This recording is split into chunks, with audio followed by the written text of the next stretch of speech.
Fantastic. Okay. So I can take my record note down. Okay, so tonight we're going to be talking about judicial selection, judicial constituencies, and a little bit about some things that will help you start to develop your judicial philosophy. And so the first thing that we want to do is talk about just judicial selection first. So who wants to get us started by giving us the arguments for election of judges? What are the arguments in favor of election of judges?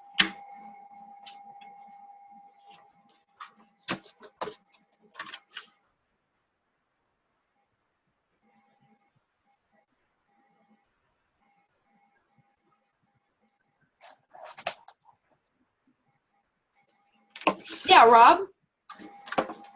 So picking a judge for a district is obviously a huge decision, and a lot of it's politically motivated. Mm-hmm. A lot of people have certain views. These judges, they campaign just like anyone else does, and they say speeches, and people are free to agree or disagree with them. And I think politics plays a major role in judicial selection. So, but what is the argument in favor of selecting by elections rather than by appointments? Yeah, go ahead. So, the people have a voice.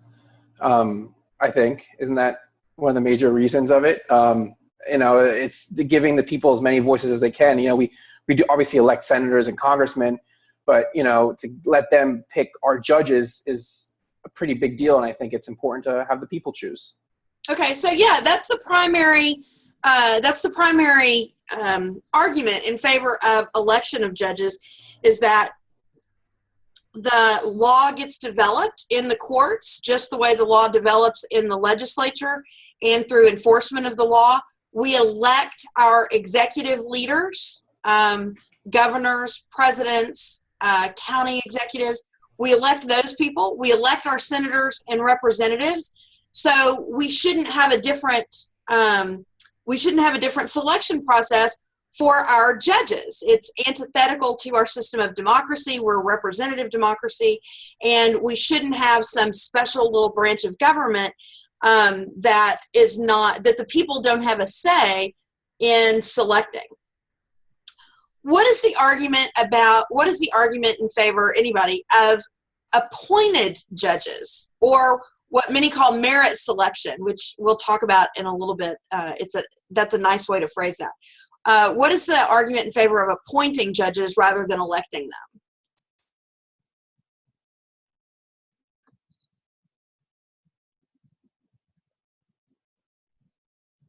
Anybody?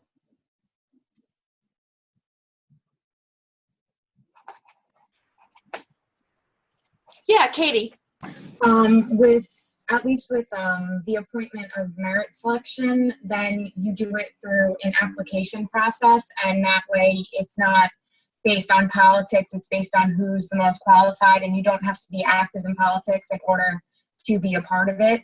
So anybody can, sign up and apply. Yeah, absolutely. So, and what is the benefit of anyone being able to apply and it being separate from the political process? Basically that anybody, I think they even said in the article that through appointing judges, more women have gotten appointed than men. So it gives more of a diversity based on how they look on an application as opposed to what party they affiliate themselves with. Okay, yeah. So in the argument made in the article was that there's more to being a judge than just being popular politically or being able to convince people to vote for you, that there are characteristics of judges that we want, and that his argument was that the merit selection process or that the appointment process gets us closer to those characteristics than the elected process. So what are the characteristics that we want in a judge? He said primarily you want, hold on, I wrote down the words he used. No, I can't find them. He said, I think it was qualified, inclusive, and there was something, what was the other word? What is it you said? Independent. Independent. There we go. Thank you. So qualified, inclusive, independent judiciary. Can someone make an argument that election gets us to, that election will get us to those qualifications, or that those aren't the most important qualifications?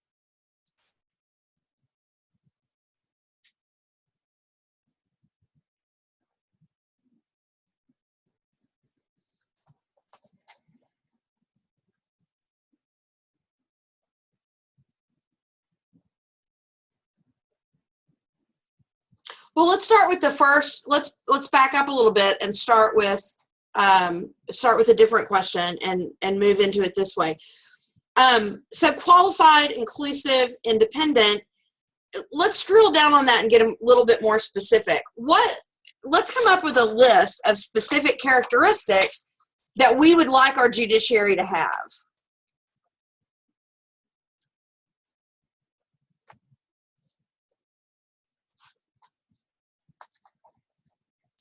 Yeah, Catherine. Experience. Okay, what kind of experience? I would say experience making decisions Okay. at the appellate level. Okay. Well, okay. Okay. What other kind of experience?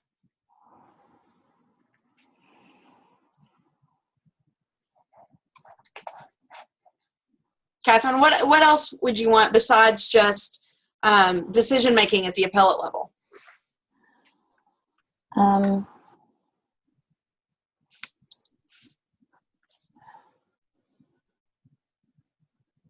I guess personable. You have to be able to make relationships, throughout the political spectrum. Okay, so collegial.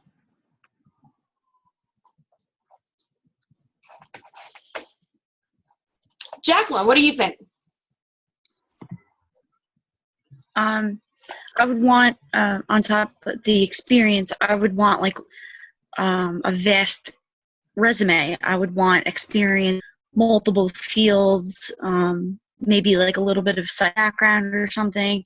Just diversity for a judge, so they can understand like a lot of other things. Education be a big one for me, and I would want diverse education, undergrad, something maybe different, political science, English, just something else to bring to the table.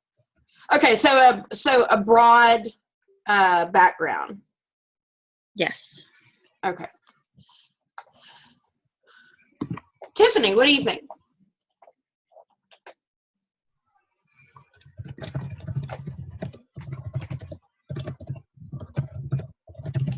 Oh, Tiffany, hold on. Go ahead.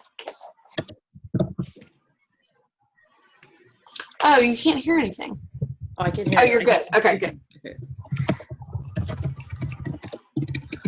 So, Tiffany, what do you think? What qualification would you add to the list? We have experience making decisions at the appellate level, someone who is collegial and can manage relationships with different actors in the system. And Jacqueline said a really broad resume, more than just certainly broad within the legal field, but also bring something to the table besides just legal experience, maybe at least education in other areas. What would you add to that? I was going to add to Catherine and Jacqueline's suggestions and say that we would want a judge that's impartial and able to be impartial. So if you have all that experience and your resume is if your resume reflects that, then you could look back and see if that person has the ability to be impartial by looking at previous decisions that he or she has made. Okay, yeah, that's great. So impartial, absolutely. Hold on. Rachel, what do you think? I agree with Tiffany. I was going to say fairness and integrity.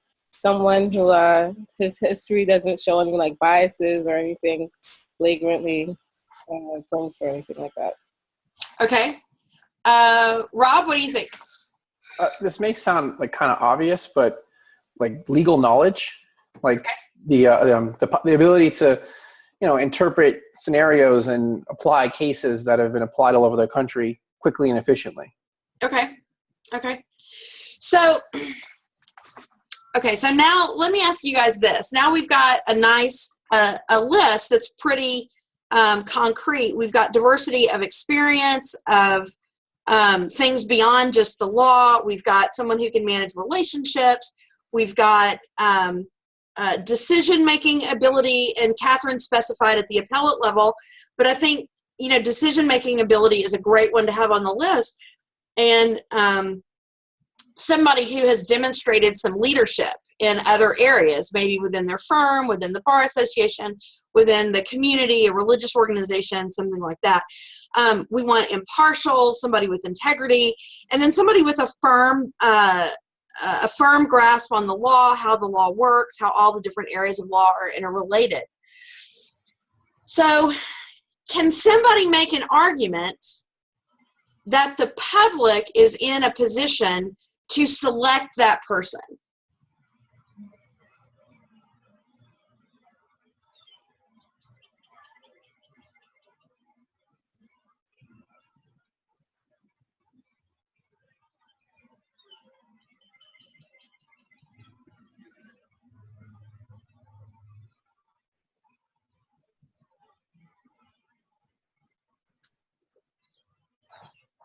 Yeah, Catherine, go ahead. I just personally don't believe that the general public is aware enough or has enough exposure to candidates for judges the same way they do political candidates for other positions. So I'm not really sure how to make that argument unless, the media exposes the public to those candidates the same way. Okay. So let me ask you this. These are the qualifications we would want for a judge. Are any or all or some of these qualifications we would also want in legislators and executive? Yes, I believe so. Okay. So what's the difference? Why are we having so much trouble coming up with an argument for elected judges when we don't do that with any other? We've got 3 branches of government. The other 2 branches, nobody really seems to balk that we elect those people. But we really, we seem to be kind of balking on judges. Are the qualifications different for the other 2 branches? Why is it that that we seem to be having so much trouble with election of judges? And I'm not suggesting that there's a right answer to this. I just want us to think about it. Why is it that we think judging is different? Go ahead, Catherine. I cut you off. Maybe because the judicial branch is the check on the other 2, so we don't trust the public to be that check. Okay. I don't know. Although I think that's a good point. But I think although the way checks and balances work, they're supposed to all check, each other. Tiffany. This might be completely out of the ballpark, but I was thinking for judges, they actually have the ability to put you away, deprive you of your freedom. So depending on who you elect for a judge could make the difference between, certain policies or criminal actions having the ability of putting you in jail. So, maybe that's why it's, we balk at the judges and why they get so much more scrutiny, I guess. Well, I just saw an article yesterday, an op-ed that said that that Donald Trump is one of the best recruiting tools that ISIS has had in recent memory. Whether you agree with that or not, the president has a great deal of power, whether the president actually even does anything or not. And actually, just as a presidential candidate, Donald Trump has managed to wield a lot of influence and generate a lot of debate and concern, not just within our country, but within other countries, about what they're already thinking about. What would our relationship be with a United States led by Donald Trump? And so I think and then Congress, of course, has the power to declare war. So they all have the ability to leverage some pretty serious consequences. So why do we think the judiciary is different? Jacqueline? My answer, I think that judges need to have such higher qualifications. Like, to be a president, all you have to do is meet an age requirement and have like minimum experience in education. Judge, you have to be an attorney in most jurisdictions, judges. And I feel like laymen can't understand how to do voting. Because a lot of the times, like, the reason why people vote for him is because he's charismatic and he's on TV. That doesn't really for him. You can't vote, have a nice name, or they have peace, or whatever it is. Be voting a judge in because of the reasons empathy and things like that. Voting people in because of their looks, that's not going to be a good check in the system. Well, but arguably, election of judges under sort of that concern, arguably election of judges actually makes more sense than election of the others, because the others, the only qualification is an age and a citizenship qualification, where judges have to have a degree.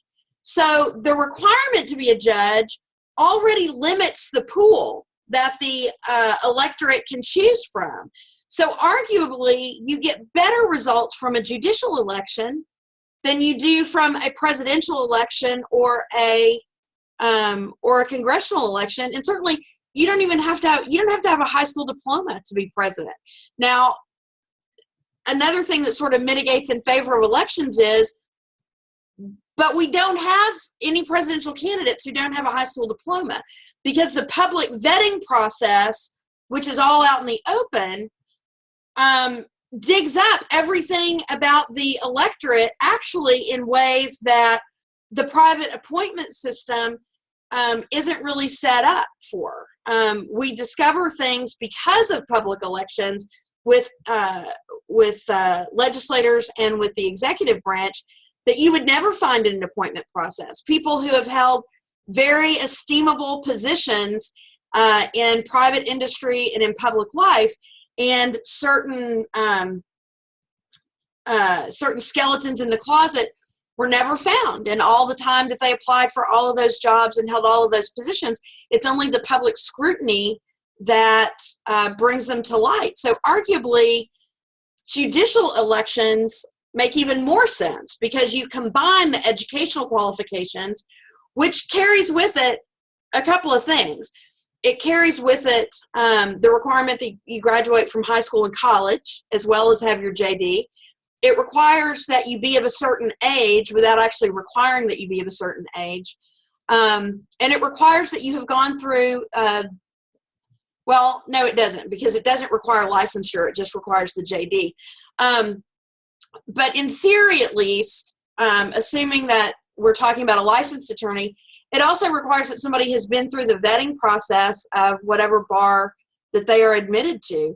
And so, and although we'll have to look. But I can't imagine that you can be a judge in the state of New York or in any state without being a licensed attorney. So you've got that vetting process on top of it, which shrinks the pool. And then you layer on top of it for the election the sort of public disclosure aspects. And so arguably we get more information about judges and more vetting than in any other scenario. Katie.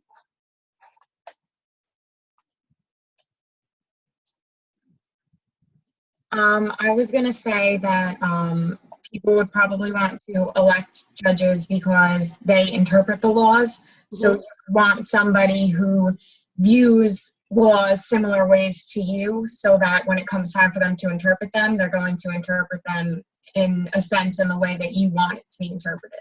Yeah, absolutely. Absolutely. I mean, and that leads us to sort of the philosophy of elected officials.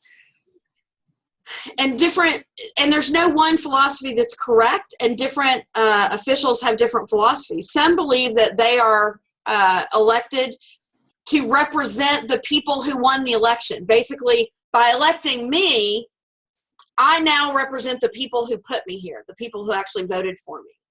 Another philosophy is, now that I'm an elected official, I represent the views of everyone in my citizenry. So if I was elected to be a Suffolk County judge, then I represent all the people of Suffolk County, and I need to know what all of their views are, not just the views of the people who elected me. Another philosophy is, I was elected because they trust my judgment. And therefore, I exercise my independent judgment. They've already made their decision, and now I just go forward and use my best judgment as I make decisions and decide cases. And I don't need to worry about what the public view is of my decisions because they elected me. They didn't elect just somebody to go, they didn't elect somebody to go just write the decisions they would want. They elected me to use my independent judgment on their behalf. So there are different philosophies even of how you serve once elected. Let's see, who have we not heard from? Kyle, what are your thoughts? My thoughts on why we don't want to use an electoral system is that there's so much corruption in the legislative and executive branches that we want to avoid that out of the judiciary. The political parties create so much corruption in the branches. What about allegations of cronyism in the appointment process? Well, I mean, there's a little bit of both, but I feel like there's more coming out of the political parties because literally in what the article said, as long as you get supported and backed by a party, you're basically into the judgeship. Because, and this is the biggest criticism. Why are you basically into the judgeship? Why are you basically into the judgeship once the party selects you as the candidate? Because you're going to have all the party supporters, and basically people vote within their party and not really who the person actually is. Right. So first of all, people don't vote. People don't vote. 15 to 20% of New Yorkers select judges. And then on top of that, they don't vote for the judges, they vote for the party. They vote a straight ticket and just elect whoever the party has chosen to represent a philosophy or a platform. And you just assume that they're going to be faithful to that platform. So that's probably the biggest counter to all of the arguments for elected judges is, yeah, that would be a great system if it worked, but no one actually votes for them and no one really knows what's going on. And so we basically have an appointed system where and I'm not saying this is my view, this is the argument, that we basically have an appointed system, but the people who are doing the appointing are the political parties. And so we don't necessarily want that. Although, stay with me here, even if you just have the political parties appointing somebody, and so it's, one Democrat and one Republican, and then we all vote on whether we want the Democrat or the Republican. Not on the person, not on the qualifications, but just, do we want the principles of the Democratic Party or do we want the principles of the Republican Party represented within this judgeship? Does that or does that not at least get us part of the way to our goal of representation. Jeff, what do you think? Can you hear me? Uh-huh. It gets you to representation, but I think that you have to just, the judge is always going to be trying to represent the party that they are being elected from. So it's hard. That's why I don't agree with the whole elected judges thing, because they're always going to want to be reelected, and so you have to appease your party.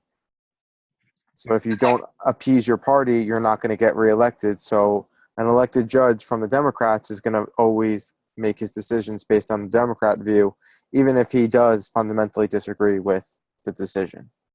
At least that's how I think of it. But isn't there something to be said for, so what you're suggesting is that that in an elected system, that the judges don't go in and use their independent judgment, that they use the judgment and try to appease the constituency that got them where they are. Yeah. Isn't there something to be said, though, for the fact that that's who we voted for? If all of these people voted for a Democratic judge, isn't that what we want? We want a Democratic judge deciding cases using Democratic values. I mean, that's what the Democrats are going to want, but the Republicans in that constituency aren't going to want that. But the Republicans lost, and when you lose an election, you have to sit down until the next time. Well, yes, but like pretty much unless you're like all of the jurisdictions are drawn, you already know how a district is going to vote. So it doesn't really, I don't think it matters too much. Okay. So it sounds like a lot of you, where you come down on it, is that this basically, that elections, to the extent that they work at all, still yield sort of an appointed process, but an appointments process that operates within the political system instead of outside of the political system. You are the most cynical group of law students I've ever met in my life. Let me see by show of hands. Is there anyone who feels uncomfortable with an appointed judiciary?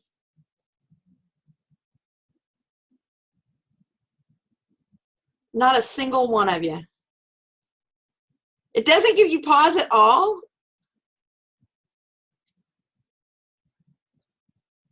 Let me ask you this. What do you think about an appointed executive? How many of you would be in favor of an appointed executive? An appointed president, an appointed governor. We take applications. We have the National Presidential Commission who reviews the applications, reviews them, and we do it the way we do. We do it the way we do cabinet positions and federal judges. We have a nominating commission for the president, and then that person goes in front of the Senate or the House, or I guess the Senate, for confirmation. What do you guys think about that system for presidential elections? Tiffany, what do you think? So, okay, I kind of have a pause with the nominated judges. I wouldn't want a nominated president, but for the judges, as long as, like, there's a check and a balance on the president, you know, there are guidelines and restrictions there, but with the judges, I feel like there are really no checks and balances. There's not a Congress that can, you know, outvote him or whatever. He gets appointed and he's there, and that's his job. That's what he's doing. And that's the problem that I have with that. So I do have a problem with the appointed judges. I'm one of the defectors. Defector. So the appointed judges, they're there forever, and they're basically completely independent. Now, here's the thing. We're talking about the judges, but what we're really concerned with is what the judges do, right? We're really concerned about the decisions. Are there checks on judicial decisions? Because if there are checks on judicial decisions, then we don't really care about the individual people as much from a big picture perspective. What are the checks on judicial opinions? I would say the Supreme Court, maybe, if it gets appealed all the way that far, or the next appellate court. So other judges can, reverse or remand a decision, and that can be the check on that system. And I believe for the criminal system, if you get, you could get pardoned, or you could have that decision reviewed. So there is some checks there, but I feel like the time that it takes to get to those checks, like who knows how long the appeal process is going to take. Right. I feel like that is a problem. Well, yeah, I mean, arguably the length of time is an issue, but what other check do we have on the judiciary? The judiciary certainly checks itself with the three-tiered system. And there are certainly checks from the executive branch in terms of criminal cases and being able to pardon, both at the state level and the federal level. But what about Congress? Because the way the three branches work, every branch has a check and is checked on the other two branches. So what is the congressional check on judges? Kyle? Well, the legislator has a congressional check on them because they can overturn a judicial decision by legislation or statute. Exactly. And so again, it takes time. The political process takes more time than the judicial process. And so to that extent, I think that's the criticism that Tiffany's talking about, is that the check on the judicial system is through the legislature, which is a political process which takes more time. So it's not quite as efficient. So, yeah, so arguably, but there are definitely checks on the judiciary. Okay, so nobody was persuaded ultimately that we should be electing judges. So here's what I'd like you to do. I'd like you to, the next thing that we want to do, so we're talking about, oh wait, before we do that, let's take a look at exactly what New York does. That is not the screen I want. Hold on.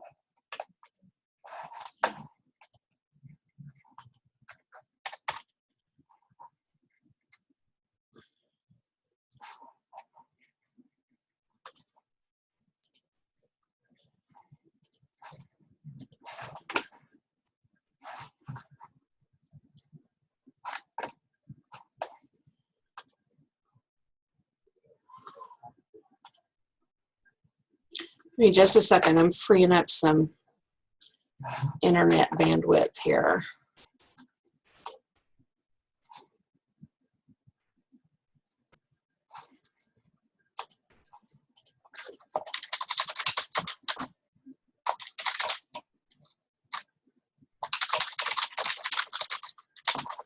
So what I'm going to show you is a chart that's on the website of the American Judicature Society.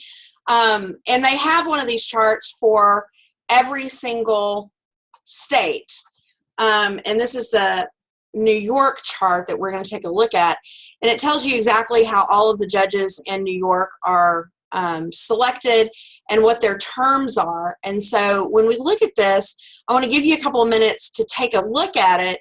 And then I want to talk about why it is that we do what we do. Because what's done in New York, it will surprise you not one bit to know, is a little bit different than what we do, or what people do in other states. Hold on.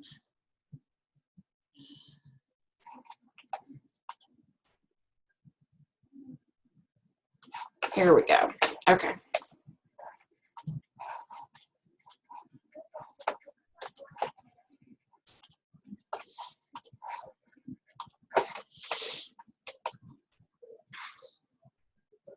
Okay, so give it a second and it'll load for you.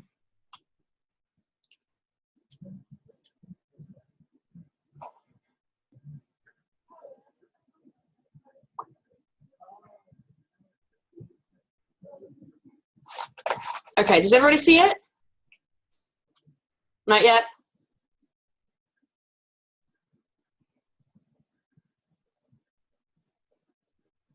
Now you're starting to see. Okay. So here's what I want you to notice. First of all,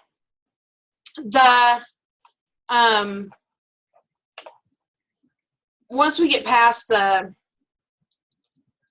first couple of categories, the number of judgeships, the number of courts and districts and circuits, geographical basis, we get into method of selection.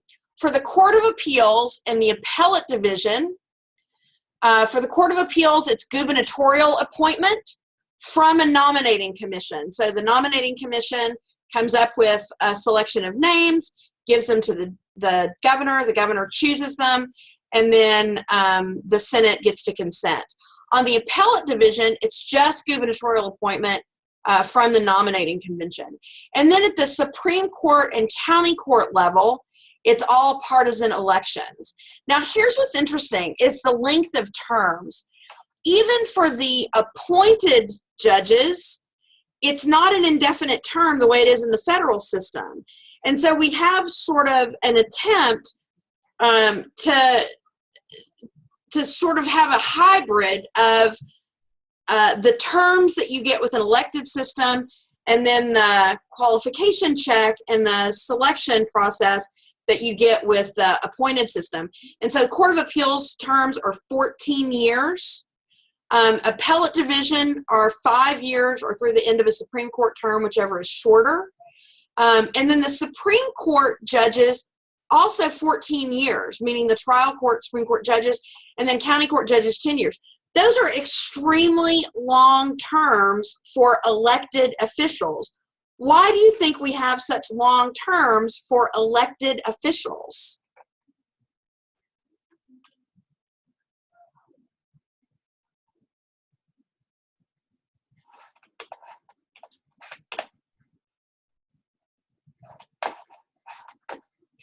Yeah, Jacqueline, what do you think?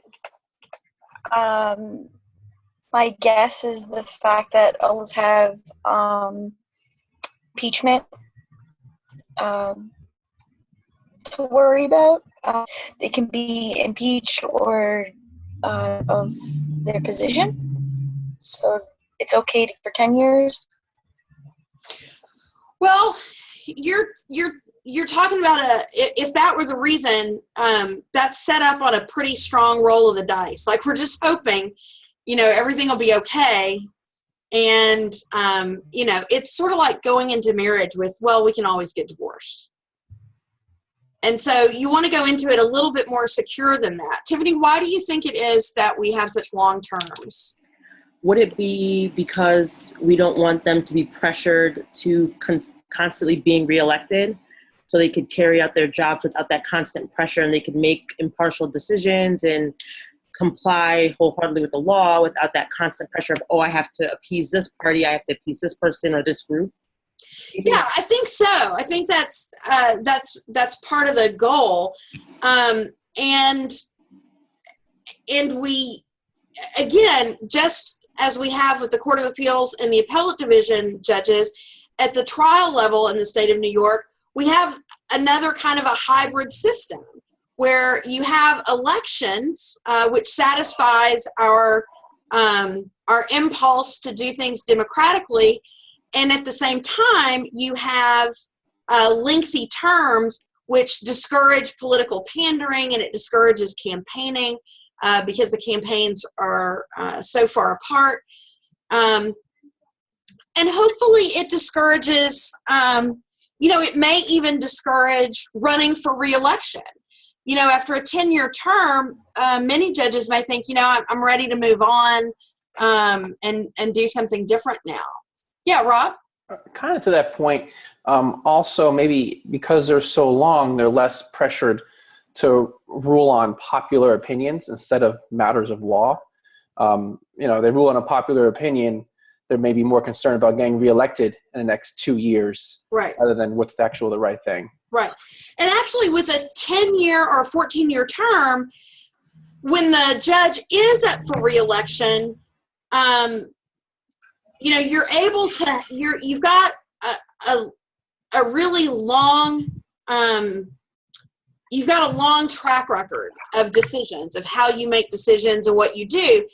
And if what you've done is pander to a constituency, even though you don't have to run for re-election for a long time, if what you've done is pander to a constituency, that's going to become very apparent in your track record, because you're going to have opinions that are inconsistent with one another over time as sort of the political winds change directions.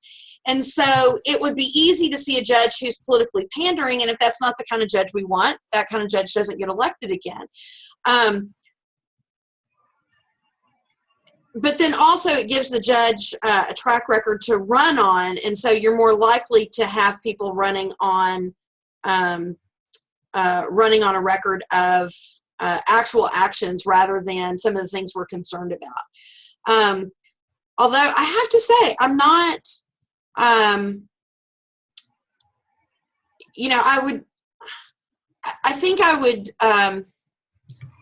election of judges, I think, would bother me less if more people voted. Like, I'm sort of okay with whatever the majority comes up with. We're a representative democracy, and that's just how that works. But when you have such a small percentage electing, it's probably maybe a good idea to have sort of a hybrid system the way we do. So that's how New York has chosen to balance those tensions between popular election and judicial elections. So remember what you saw just a second ago. Gubernatorial appointment with Senate consent for the Court of Appeals, gubernatorial appointment for the appellate division, and then popular elections for Supreme Court and county court judges. So actually every single group of judges except for one is subject to the democratic process. What is the only group that's not subject to any democratic process whatsoever?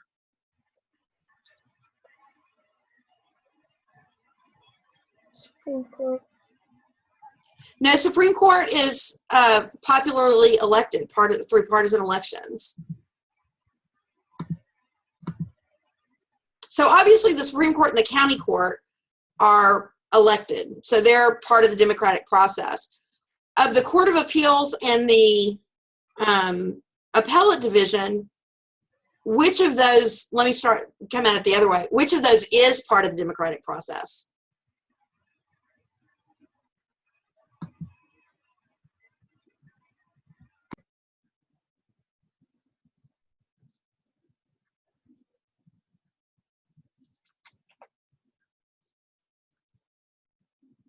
Are the people involved in any way in the selection of either one of those judges?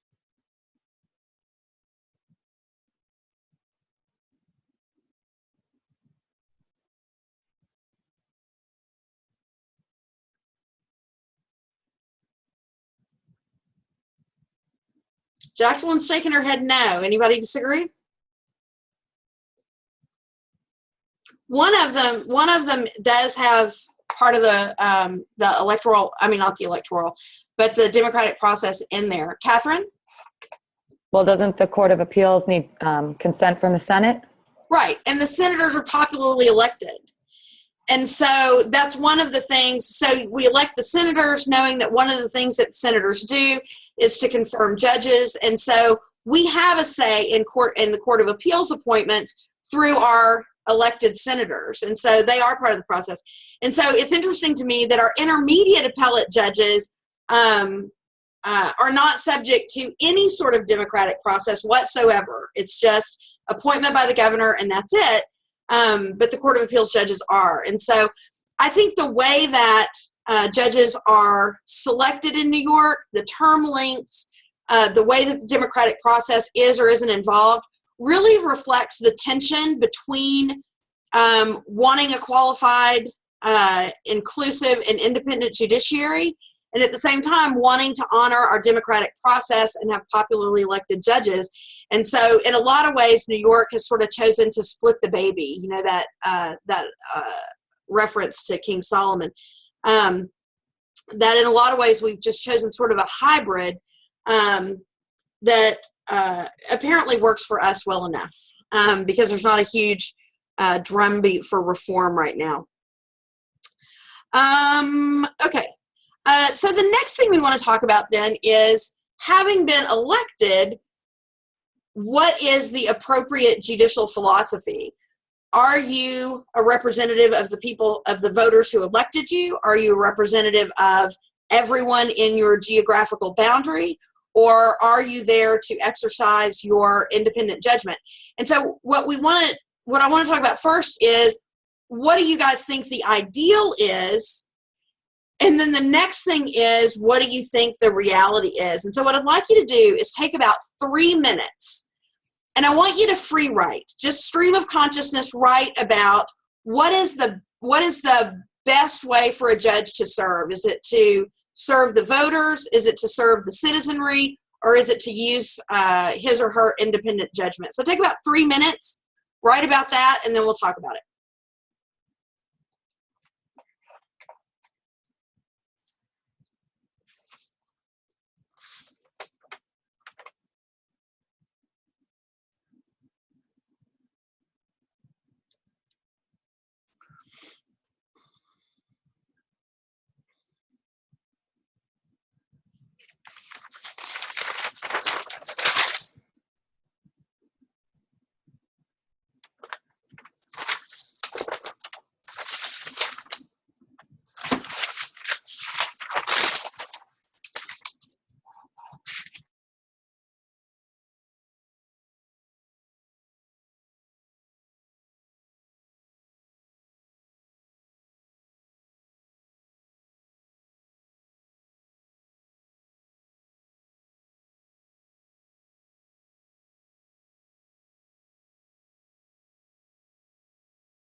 Okay, so who wants to share? What do you think is the most appropriate way for a judge, either elected or appointed, to guide his or her decisions? Is it to represent whoever put them there, represent sort of everyone in their geographical district, or to simply exercise their independent judgment? Yeah, Rachel? I think independent judgment of the judge would be best, because I wouldn't want the judge to feel that he's obligated to make a decision based on party preferences, or even what he feels if he wants to decide against the norm, or make a decision contrary to what would be accepted. I think the judge should be able to do that. Okay.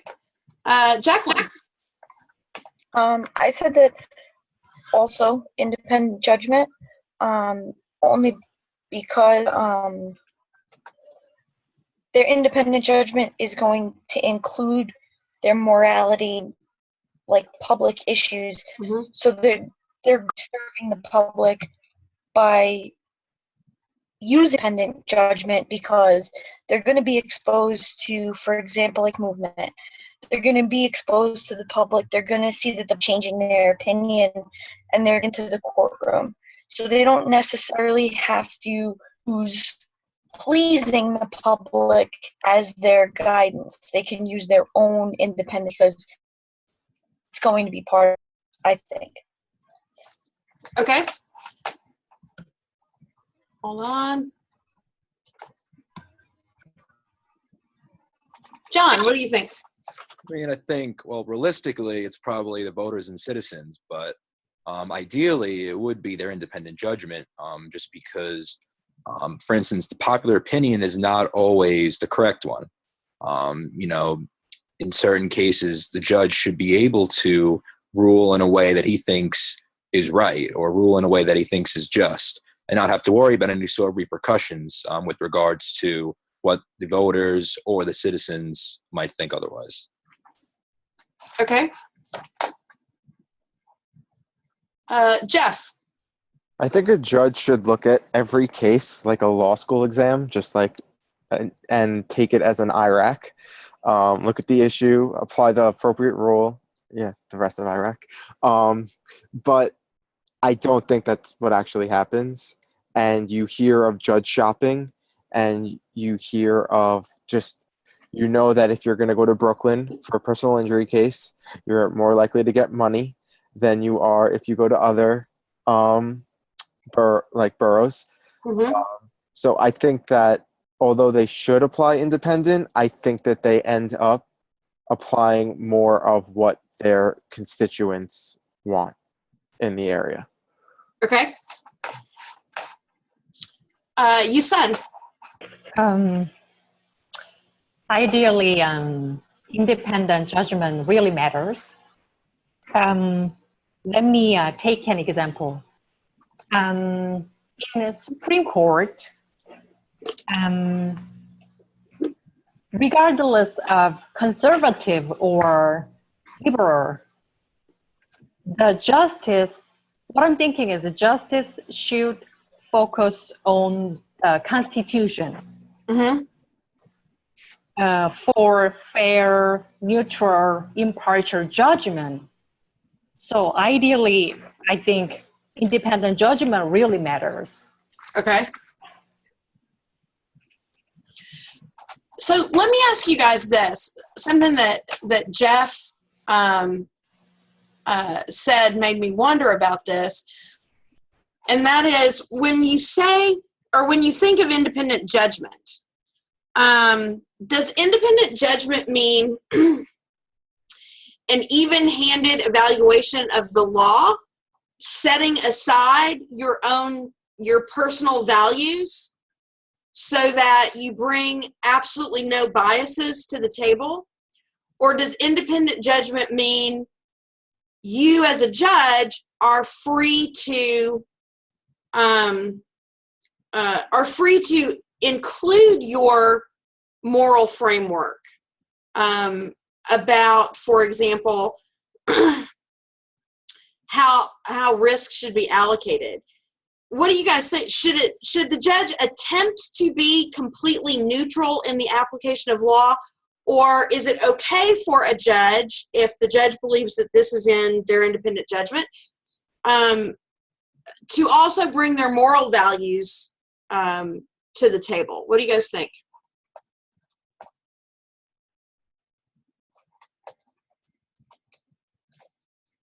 Yeah, Katie? I think it's kind of unrealistic for judges to always be completely unbiased, especially in certain circumstances. So I think that they should bring some of their morals into it, but not all the time. I think it's like a case-by-case basis. Okay. So when is it okay? I think if it's maybe a very hard type of case or subject that is, in the media and it's very, debated often, I think that then they should try and stay unbiased, but I feel like that's not going to happen. So I don't know. I don't know when it would be best used. Well, I mean, we want to talk first about, what is the ideal, and then, and then how do we deviate from that? So ideally you feel like they should leave their values out of it. Yeah, but I don't think that that's realistic. Okay. So let me ask you, whoops, hold on. Let me get Catherine in here, and then I'll ask you this next question. Catherine, what do you think? I was just going to say, ideally you want to be as neutral as you can, but I think it's very hard unless you're, a robot to completely abandon your morals and your beliefs, especially if you're representing people who stand very strongly by the same beliefs. So I think to an extent you have to infuse that into the decision. Okay, I see what you're saying. Yeah, absolutely. So let me ask you this. I'm going to give you a hypothetical about gun control laws. And so here's the hypothetical. A man who owns a gun, or let me back up further. A man buys a gun from a licensed gun dealer, gets a gun permit for it. There's a waiting period.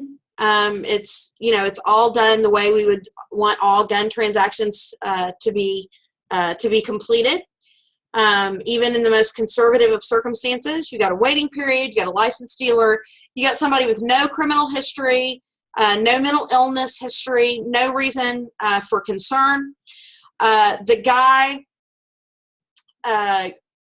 on his way home, he stops at the grocery store to pick up a couple of things. He leaves the case with the gun in it in the passenger seat of his car and forgets to lock his car door. And he goes in. While he's in there, someone steals the gun from him. And 2 nights later, shoots somebody with it in Manhattan. The person that shot is, because we want to make this high stakes, we want to make sure everybody's invested, is a nun doing relief work 2 a.m. to the homeless. She is paralyzed and is going to require considerable care for the rest of her life. She is from a very, of course, vow of poverty and all that, but she's from an order that's not really set up to take care of her, and so she's going to have to be relocated. So her life is really completely upended. The gun, the particular model of gun, it's a 9mm. The manufacturer of the gun has the technology to add a fingerprint verification to the gun, so that when the gun is registered, as this guy did register his gun, when it's registered, the owner gives his thumbprint. It is registered electronically on that gun, and you cannot access that weapon. You can't shoot that weapon unless you're the owner, or unless, I guess, you've got the owner's fingerprint somehow. So unless you're the owner, you can't, the safety won't release, and you can't shoot that gun. The gun manufacturer has chosen not to put that technology on all its guns. It would increase the cost by $10 on each gun. The manufacturer does not believe that gun owners will pay the $10. So the manufacturer believes that it will have to absorb the $10, even though it will still make an ample profit on the gun.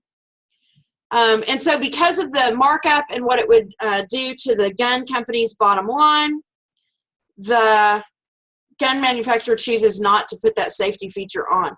Had that gun had that safety feature, that nun would not have been shot. And there is no dispute as to that. You can assume that we've got plenty of evidence, plenty of testimony. Everyone agrees. So let me ask you this. Who should pay for the nun's care? We got a couple of candidates, okay? We've got the nun. We've got the nun's order.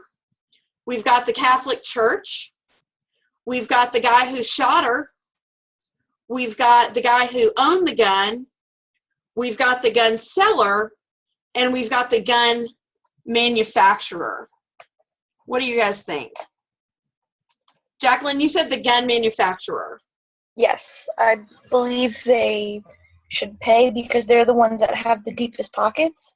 Well, I mean, we don't know who shot her, so if it's somebody that has deep pockets that shot her, you can assume it was someone who needed to steal a gun and shoot someone at 2 a.m. in Manhattan.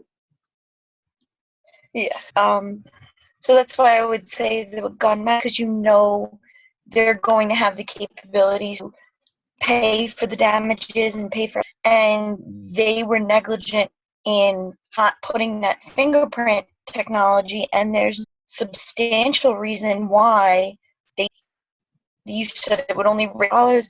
It wouldn't affect their sales. It would their company, other than doing the moral, and they didn't. So I'd go after them. Okay. Anybody have a different view? Rachel?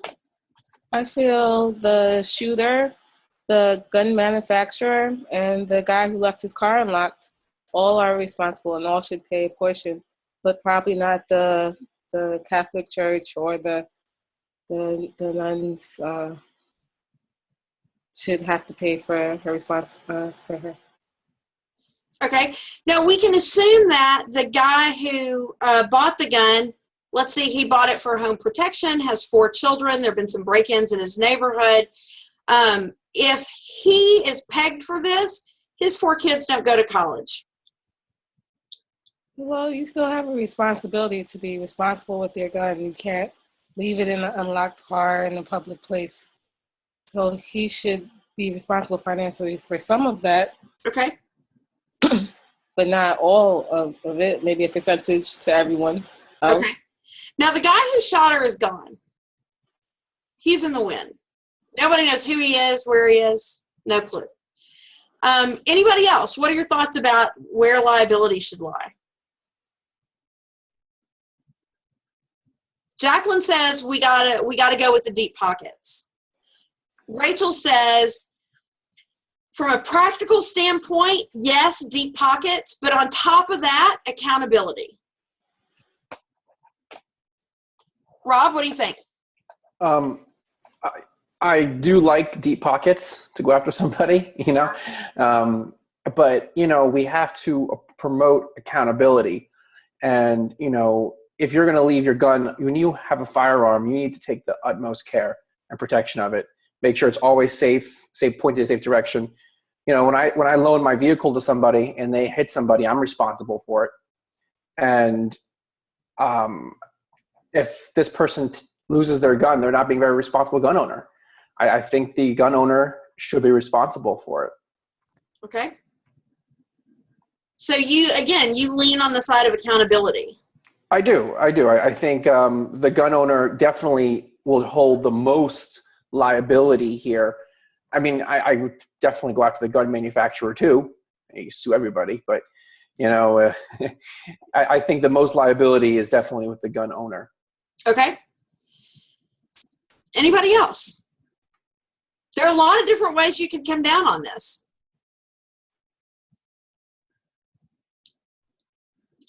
Is there anybody who thinks the gun manufacturer is too attenuated from the shooting? Because it went gun manufacturer, gun seller, gun owner, guy who shot. So the gun manufacturer is the furthest back in the chain. Does that bother anybody? Tiffany? Oh, wait, I'm sorry, Tiffany. I thought I unmuted you, but I didn't. Go ahead. Okay, I hate to like bring up torts because I know we all passed that. No, I think we should. No, I think we should use some law. But I'm pretty sure that for the gun manufacturer to be liable, there would have had to be either a design defect or a manufacturing defect, and the defect would have had to exist at the time it left the manufacturer, or the whole, gun line would have had to be, the whole design of the line of guns had to be defective in order for the manufacturer to be liable. So unless the gun owner interfered with the gun and made it, I don't know, some super bazooka gun or did some crazy thing to it, it's really not the manufacturers. I don't think they're really liable for him losing the gun. Let me ask you this. If a car manufacturer chooses not to put airbags in a car because they feel like it marks up the price too much, the car works perfectly. The car's perfectly fine. It's missing a safety feature. The safety feature isn't defective. The safety feature is just absent. Well, in that instance, I believe, if I remember correctly, they'll go over risk-burden analysis and weigh whether the cost of installing the safety feature would have burdened the manufacturer, and if the risks outweighed the burden, then they'll be found liable. So given the number of gun deaths in this country of people shot by guns that they don't own, certainly the risk is sufficiently large, right? In fact, if you're shot, you are less likely to be shot by the gun's owner than by anyone else. And in fact, I come from I'm from Texas. I come from a hunting family. I grew up with guns in the house, unlocked. My dad was shooting a couple weeks ago. My dad had a huge caliber hunting rifle loaded under his bed. And we just knew how to treat guns. Like we were taught. I knew how to clean a gun. I knew how to shoot a gun. I knew how to, I knew that you never point a gun at anybody. You always, so like I knew all the stuff. I don't have a gun in my house. I know how to use them. I know that I am more likely to be shot by my husband or one of my kids, either accidentally or on purpose, depending on what's going on any given day, than I am to actually use it for any sort of safety. So the risk is huge. The risk is huge. Even people like me who know how to use a gun, who know, are like, no. The risk is just too high. And we know that the manufacturer can put it in without increasing it's certainly not going to bankrupt or cause layoffs or cause any of those it's just going to eat into the profit. So given that, is this different than an airbag? I would say not. Okay, so I'm just saying there's an argument that can be made under risk allocation that the risk should stay on the gun manufacturer. There are also great arguments that the risk passes at each transaction. That when you take a gun on to sell and make a profit in your gun store, you take on the risk. And that if you don't want that risk, then you don't buy the guns for sale that don't have the safety feature. And that as the man who bought the gun, the risk now passes to you. I chose to buy one without a safety feature, and therefore the risk passes to me. And that when you steal a gun, the risk passes to you. You're stealing it. You're not making any sort of inquiry. You're just grabbing what's available. So you take it as you find it, and whatever happens, happens. And there are arguments to be made that we cut those off. Like, as it gets more and more attenuated, the people at the end of the line drop out of the cycle. Hold on. Katie, did you want to say something? I just had a question. Like, let's say this wasn't a stolen gun and it was a stolen car. Would the person whose car got stolen still be liable for his car being stolen? You know what I mean? Like, if you're going to make him liable for the gun being stolen, what if it was a car? Well, the analog would be if you leave your car, let's say you leave your car running with the keys in. Are you responsible when it's stolen? I guess you could be, yeah. Or should you be? Yeah. I mean, arguably, yeah, the same way. Okay. Catherine. Oh, I was just going to say something about the car because I work in insurance and that's what I do. So I guess the answer is if you gave permission to the person to use the car, permissive use, meaning you left the keys on your nightstand and you didn't call a police report in, then you gave permission to that person and yes, you're responsible. Yeah. Okay. I want to get Chris in here. Chris, we haven't heard from you. Chris, what do you think? Where does the responsibility lie? I guess as far as, I don't know, actually. You got to pick.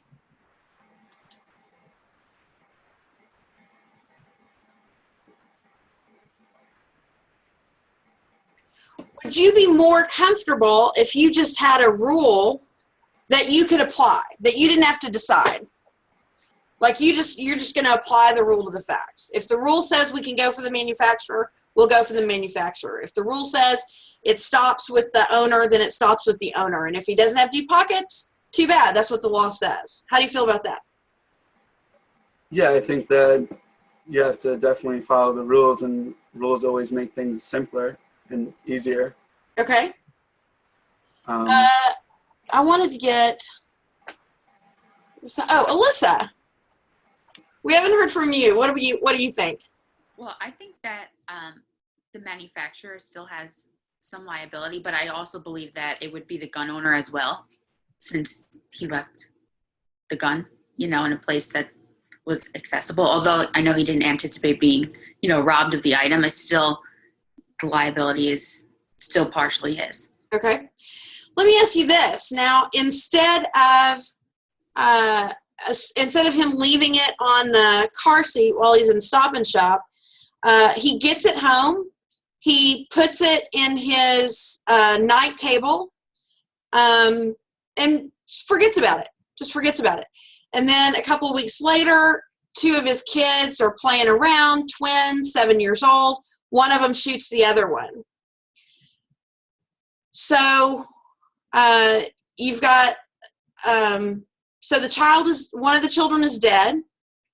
The other one is going to need intense therapy to process this event. Who pays?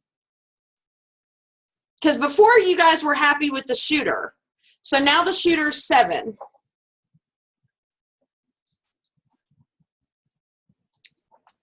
I mean, I think it would be the parent, just because he left the gun in the drawer. So he left it in a place, whether he forgot about it or not, it was still in a place that was unsafe for the child to access it. Okay. So should he be sued by his surviving son?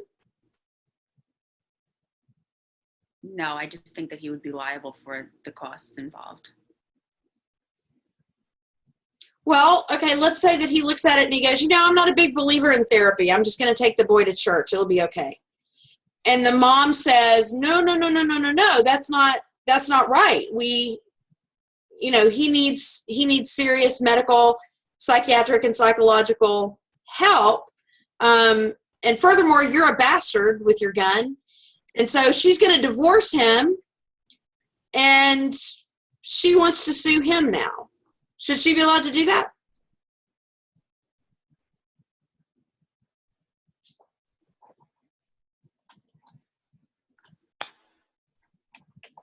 I think so. Yes, just because he is withholding the proper treatment for his child. So I guess given that situation, then it would be. Yeah.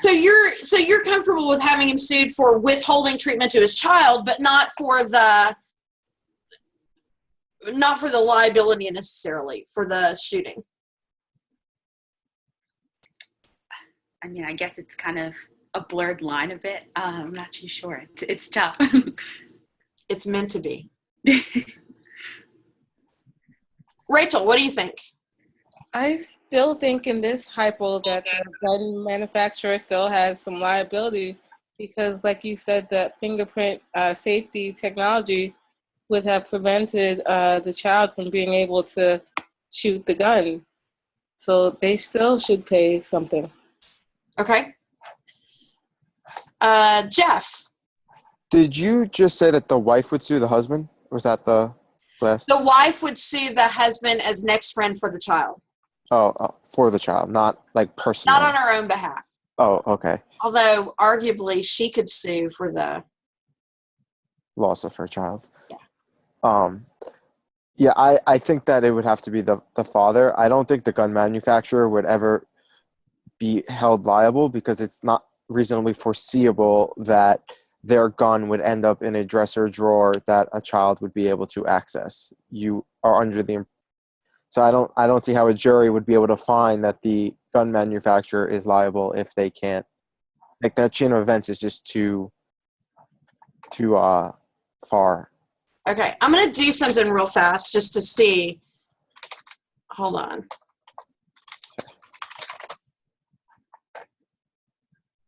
I'm Googling child shot, gun found in drawer.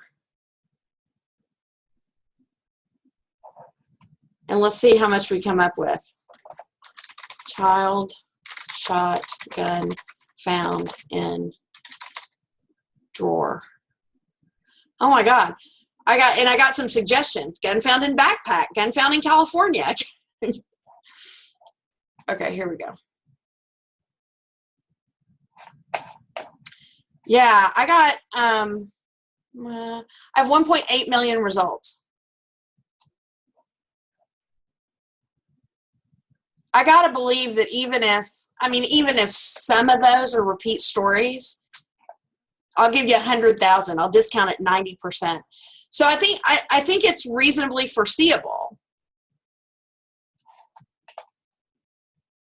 that a child would find the gun.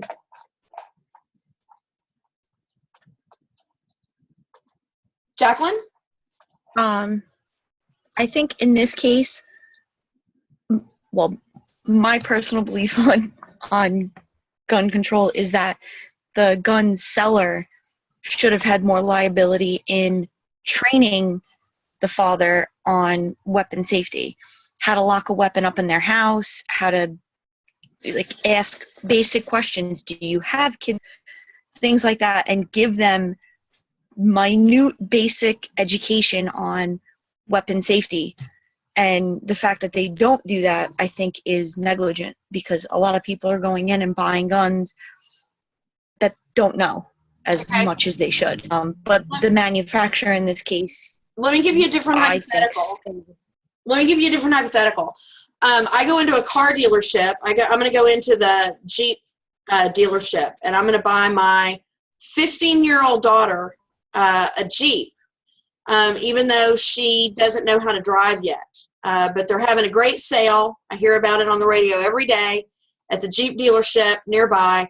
And so I'm going to go take advantage of this. I'm going to go get the Jeep, and I'm just going to have it for her.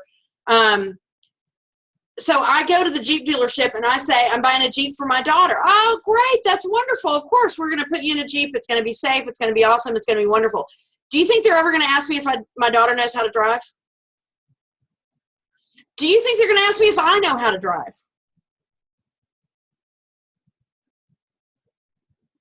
aren't they supposed to ask for a copy of your license when you purchase a vehicle? I know the last time I purchased my vehicle, I had to give them a copy of my license. They might ask me for my license. Yeah, they probably will ask me for my license. So I have a fake license. Are they going to ask me where I'm going to park it? No, but your insurance company asks. Where I'm going to park it? Yeah, but the insurance... Your insurance company usually asks, like, what address it's going to be at, more than likely.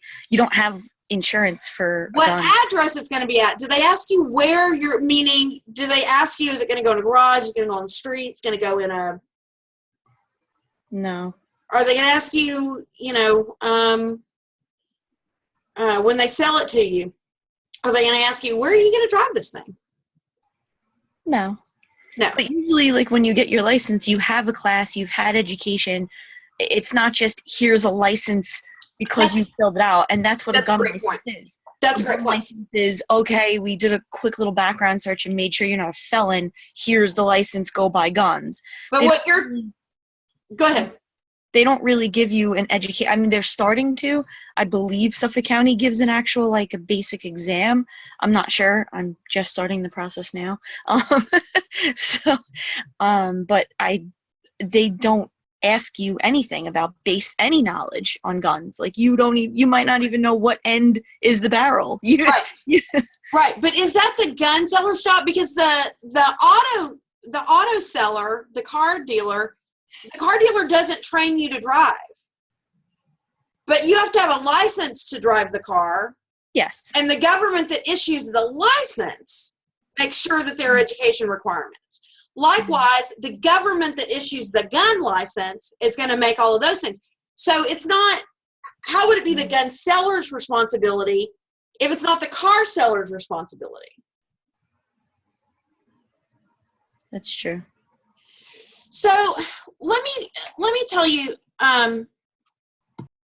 why I really wanted to go through this hypothetical with you, because what we're trying to do is decide who's going to be liable, and we all agree that what should happen is judges should bring to this their independent judgment.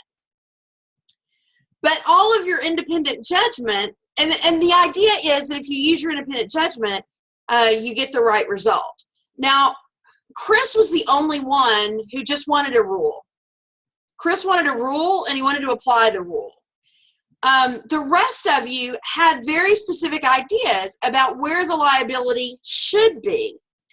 Should you be able to bring that? If you believe that the risk allocation should lean toward the deep pocket, or you believe the risk allocation should go toward the accountable party, because there are those who would argue that when you allocate it to the gun manufacturer, what you're doing is basically using the gun manufacturer as a fund for the defendants who can't afford anything. And you're basically using the gun manufacturer as a bank for the actual shooter or for the owner of the gun. And so different of you came down in different places. You put the liability in different places. Should you be able to do that as a judge? Melissa? Yes. Looking at the point, like if I'm looking at the perspective that I am a lawyer and not a judge, then I will maybe go after the manufacturer. But as a judge, I will think I will help the party who is accountable in this case, which is the father who was negligent. Mm-hmm. The gun seller should not be held accountable for this. Basically saying that the gun manufacturer is negligent for this is like saying like manufacturer of a knife is also negligent because a knife is just a dangerous instrumentality. Mm-hmm. As well as a gun. Mm-hmm. So leaving a knife in a drawer is as dangerous as leaving a gun in a drawer. So in that case, I just believe the father is the only one who should be held accountable in this case. Okay, so you come down on the side of the actual accountable party, the person who performed the action. Yes, because it's an obvious danger instrumentality just by itself, just by being a gun. So it's the same as having a knife in a place where a child can reach it. So how can we say a knife manufacturer is guilty for making an instrument which is dangerous, made to cut people or whatever you want to cut with a knife? Okay. So that's why I believe the gun manufacturer cannot be held accountable for that. Okay. So let me ask you this question again.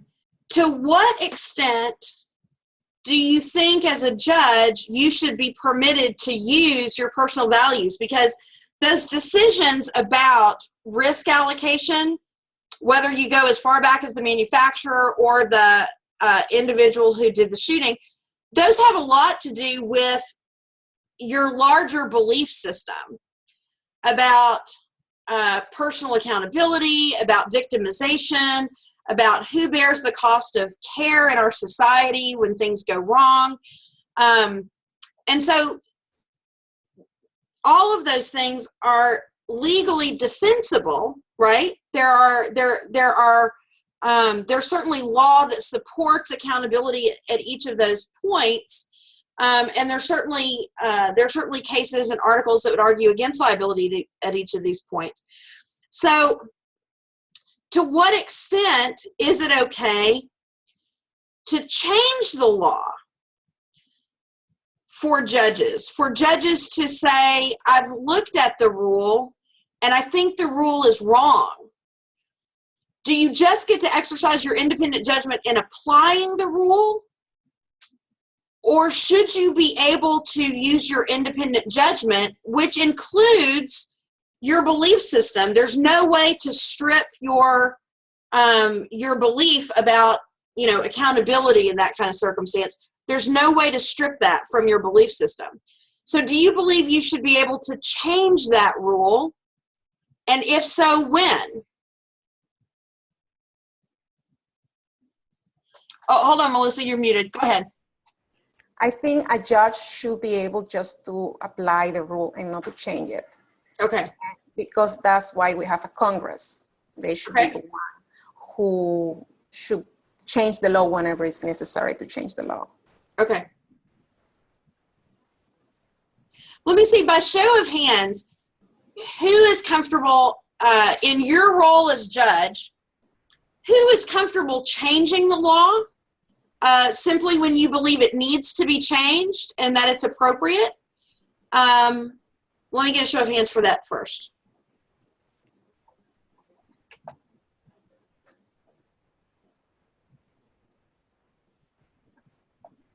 Okay, so quite a few of you.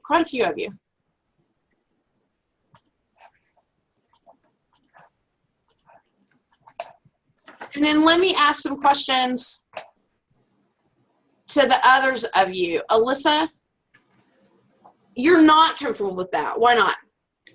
I think in terms of changing the law, I think it's difficult because I know that there's certain areas where morals and ideals will creep into a judge's decision, but I feel that actually changing a law it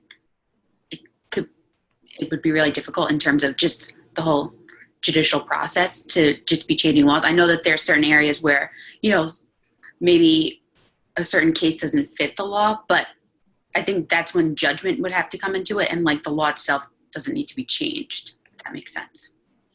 Well, sure, but there are cases, and we've had a spate of them in the Supreme Court recently. For example, the gay marriage case.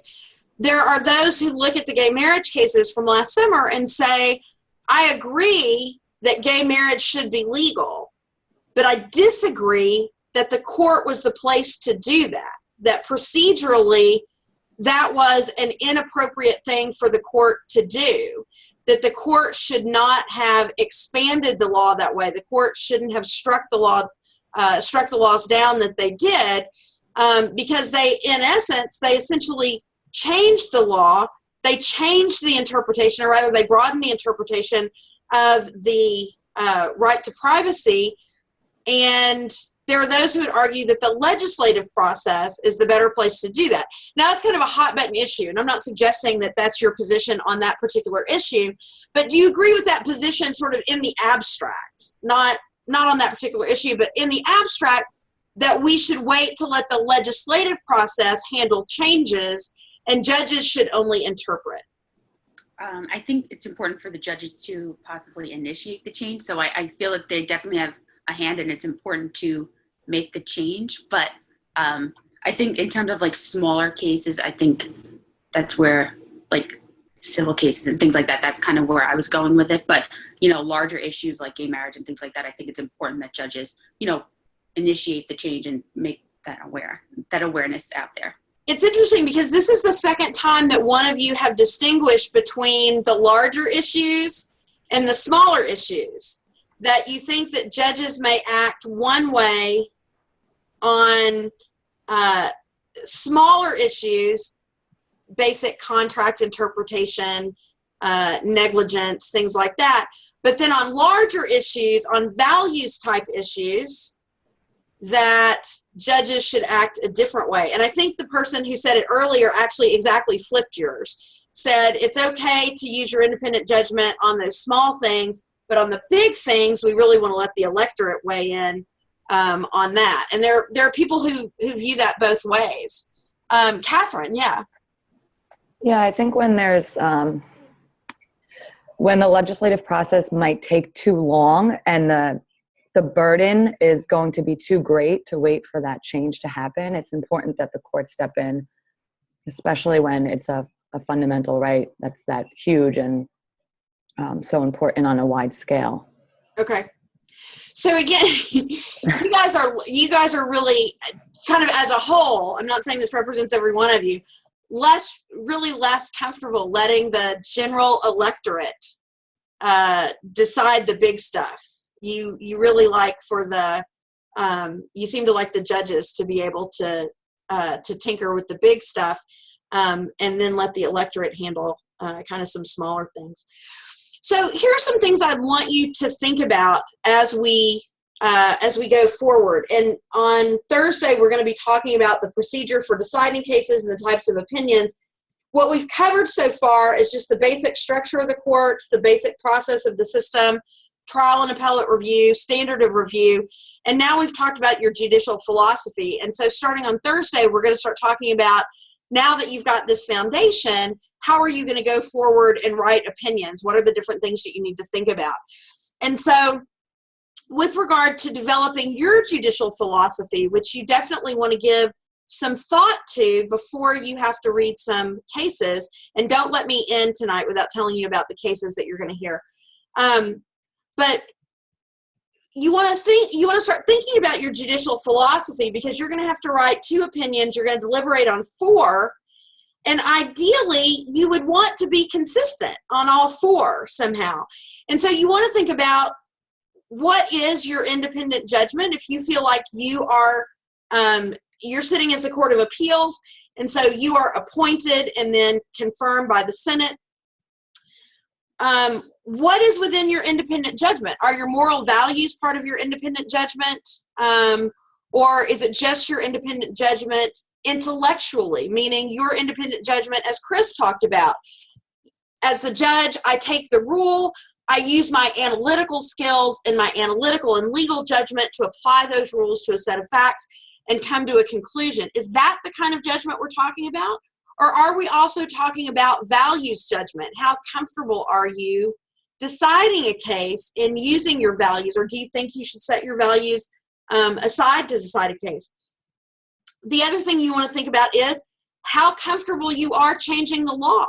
As a Court of Appeals justice, is that something that you think you should, that you think is one of your responsibilities, to shape and to develop the law?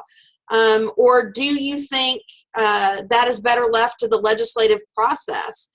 And finally, how comfortable are you, in addition to just basic moral values, assigning or using your political values? For example, let's say that you are a complete dyed-in-the-wool liberal, and is it okay then for you to have a demonstrated bias against corporations, for example?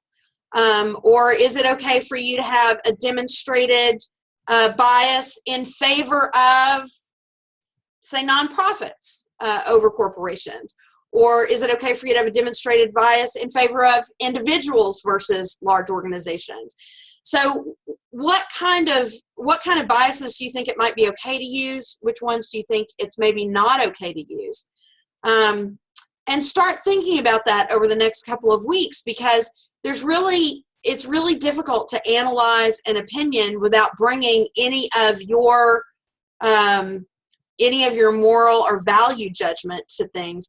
For some people in criminal cases, their natural sympathy is with the prosecution, and so they tend to err on the side of the prosecution if there's any way to do that. Some people's natural sympathy is toward the defendant, and so they tend to err on the side of the defendant. And so I want you to think about whether those things are okay. So the cases that you're going to hear, and I'll be posting the briefs this week. Here we go. The two criminal cases are both Miranda cases. One is a pre-Miranda statement that the court said tainted the proceedings when it was used. The person said it before they were Mirandized, and the court in the appellate division said that actually tainted the testimony later, and so that pre-Miranda statement should not have been admitted, and that was an error at the trial court. The other case involves Miranda within a continuous chain of events.